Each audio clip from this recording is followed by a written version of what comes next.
Paz seja convosco. Continuando a leitura e a palavra de fortalecimento em cima do livro de Atos dos Apóstolos, hoje nós vamos entrar então no capítulo de número 15. E como nós estamos fazendo juntos o jejum da vitória, durante os primeiros 14 dias, nós fizemos uma avaliação, uma reflexão de um capítulo por dia. Portanto, fomos até o dia de ontem, até o capítulo de número 14. Como o jejum é de 21 dias, então este restante de semana, ou esses 7 últimos dias do jejum, faltam-nos 14 capítulos a fim de concluir o livro de Atos dos Apóstolos. Como nós faremos? Então, a partir de aqui, vocês estão lendo e ouvindo 2 capítulos por dia e, consequentemente, nós estamos também fazendo uma reflexão na palavra de fortalecimento de 2 capítulos por dia. Portanto, hoje vamos ver o capítulo 15 e 16, amanhã o capítulo 16, 17 e 18, e assim por diante, findando no domingo com os capítulos 27 e 28.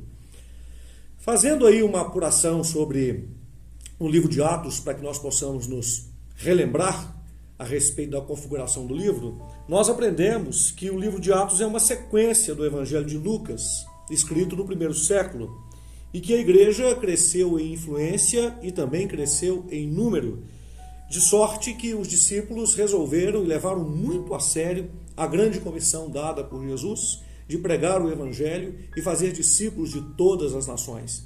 Essa intenção estava fortemente ali dentro dos seus corações, e o Evangelho, através dos relatos de Atos dos Apóstolos, nós vamos ver isso acontecendo, os discípulos tendo realmente esta vontade, inspirados pelo Espírito Santo, de pregar o Evangelho em todos os lugares, quantos fossem possíveis, para que eles fossem, e se esforçando para poder fazer isso.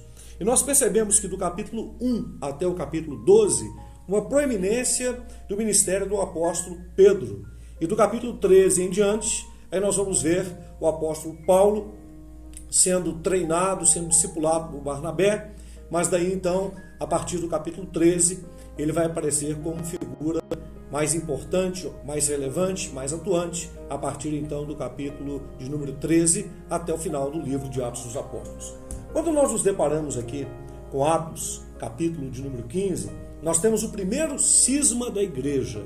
E o que se refere a esse primeiro cisma da igreja? Ou isso pode ser chamado também de primeiro concílio da igreja, porque houve uma contenda muito grande. No finalzinho do capítulo de número 14, nós percebemos os discípulos Paulo, Barnabé, ainda em Antioquia, navegando para Antioquia, e ali em Antioquia permanecendo por muitos dias, e os olhos dos gentios sendo abertos para a fé, e eles recebendo a fé. E logo no início do capítulo 15, nós percebemos então que alguns que tinham descido da Judéia ensinavam para os irmãos que se eles não fossem circuncidados conforme o uso de Moisés, eles não poderiam ser salvos.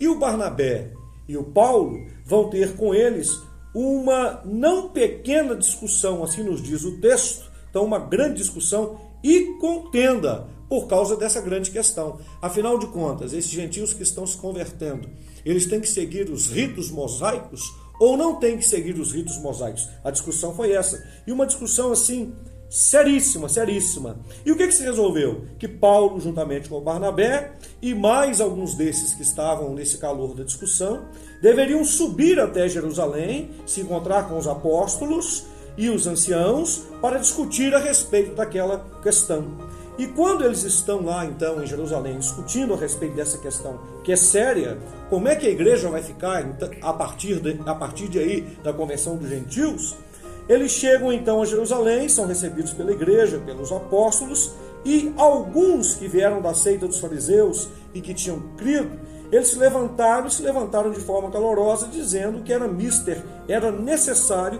mandar que esses gentios guardassem a lei de Moisés. E Pedro, então, no versículo número 7 do capítulo 15, ele se levanta e ele começa a dizer para eles como que ele, Pedro, foi chamado para ser apóstolo dos gentios. e como que ele pregou, e como que Deus deu o Espírito Santo aos gentios enquanto ele pregava. Você se lembra de Atos capítulo 10? Pedro foi pregar lá na casa de Cornélio, e Deus fez uma grande obra. Todos que estavam ali foram batizados com o Espírito Santo e, consequentemente, depois batizados também nas águas. E então, quando eles estão discutindo sobre aquele assunto, o Pedro diz no verso 11: cremos que se seremos salvos pela graça do Senhor Jesus Cristo, como eles também. Então, Pedro, ele suscita a questão da graça. O Barnabé e o Paulo também entram naquela palavra falando a respeito de como que Deus estava operando sinais, prodígios, através deles, no meio dos gentios. E então, quando o Pedro diz o que diz, o Barnabé e o Paulo também dizem o que dizem, todos ficam calados. E Tiago, que é o pastor da igreja em Jerusalém, ele toma a palavra e ele começa a fazer um relato geral a respeito de como que Deus usou Pedro, como que Deus usou Paulo, como que Deus usou Barnabé, sobre os desígnios do Senhor, sobre a vontade do Senhor sendo feita. E lá no versículo 28, nós temos um texto maravilhoso, aonde ele está dizendo assim: na verdade, pareceu bem ao Espírito Santo e a nós não vos impor mais encargo algum, senão estas coisas que são necessárias, que vos abstenhais das coisas sacrificadas aos ídolos, e do sangue, e da carne sufocada, e da fornicação. Dessas coisas fareis bem, se vos guardastes, bem vos vá. Quero frisar, quando ele diz que pareceu bem ao Espírito Santo e a nós. Meus irmãos, isso é muito maravilhoso. O Espírito Santo estava participando daquela reunião. Nós nunca podemos perder isso na nossa trajetória cristã. Nunca. Nós podemos pensar e devemos refletir, mas nós nunca podemos esquecer que quem nos dá sabedoria é Deus, é o Espírito Santo do Senhor. Então, toda decisão que nós vamos tomar na vida, nós podemos contar com a presença do Espírito Santo para nos guiar, para nos dirigir. E quanto mais nas questões que se referem à fé, à nossa caminhada com o Senhor. Logo depois, continuando no capítulo de número 15, nós temos uma outra questão, você veja bem, discussão, que nós estamos falando de homens fazendo a obra de Deus. E uma nova discussão vai acontecer, e até um certo rompimento entre Paulo e Barnabé, porque Paulo, ele suscita novamente de se visitar, de se viajar de novo. Isso vai incorrer na sua segunda viagem missionária, de viajar de novo, visitando aquelas igrejas que eles haviam aberto, aqueles irmãos que haviam crido. E então, o Barnabé, ele aconselha que se tomasse o João Marcos para poder fazer aquela viagem junto com eles. Mas Paulo não achou boa essa ideia do Barnabé, e eles tiveram, diz a Bíblia no verso 39, uma contenda tal, uma grande contenda, porque se apartaram um do outro. Barnabé, levando consigo a Marcos, navegou para Chipre. E essa discussão aconteceu entre eles, porque parece que o João Marcos, lá na Panfilha, isso não parece, isso é real, ele por algum motivo não quis fazer a viagem com Paulo e também juntamente com o Barnabé. E nesse caso, Paulo então parece que tomou uma decisão e disse: olha, eu não quero que o João Marcos esteja conosco nessa viagem.